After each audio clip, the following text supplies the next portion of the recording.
Have you ever felt that knot in your stomach when you know you've messed up, but apologizing feels like swallowing a rock?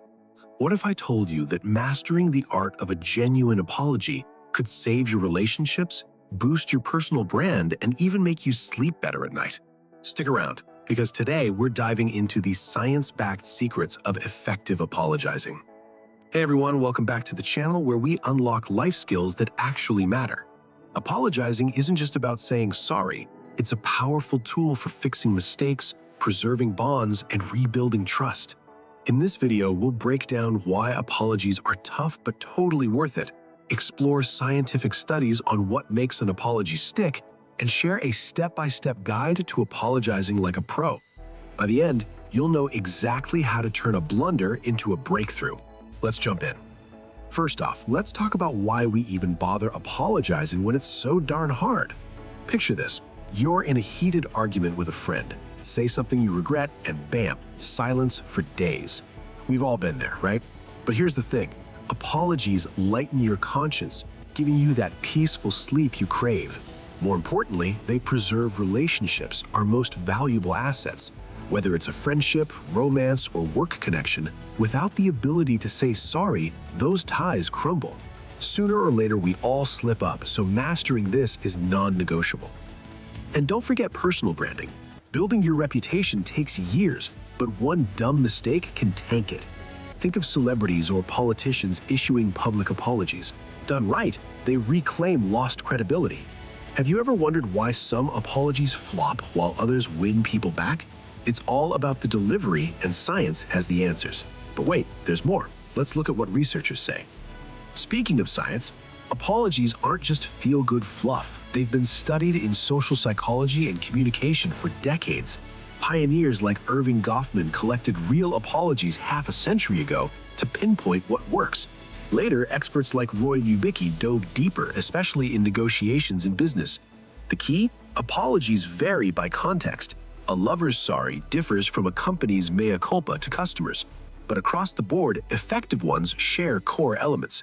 Libicki's research is gold here. It's not enough to mumble sorry. You need to express real regret by saying, "If I could go back, I'd never say that." Imagine telling your partner, "That word should never have left my mouth."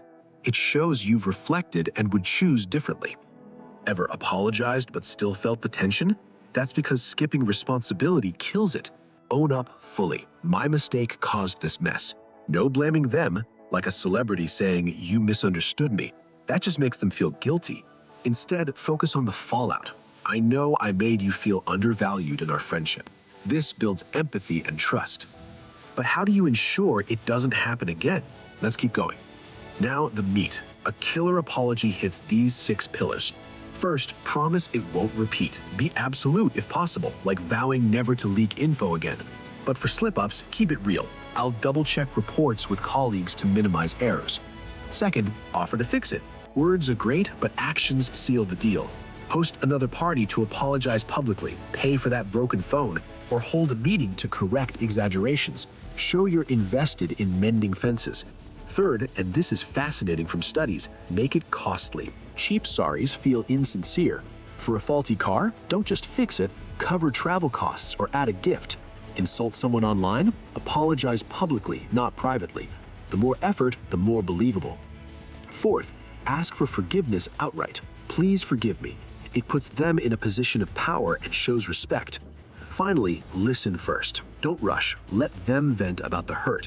It calms them and shows you care about their side. Only then apologize, weaving in what they said. Think of it as a story arc. Acknowledge the plot, your mistake, the climax, the pain, and resolve with redemption. Quick pitfalls to avoid. Don't defend your intentions too much without owning the impact. Say, "I meant well, but I see now it backfired. My bad." And remember, in business, like a call center screw-up, tailor it to rebuild loyalty. These tips work everywhere, from personal spats to pro negotiations. So, to wrap up, apologizing lightens your load, saves relationships, and protects your rep. Follow the science: regret, responsibility, no repeats, fixes, cost, and forgiveness, and you'll master it. Next time you mess up, turn it into growth. It's not about perfection, it's about connection.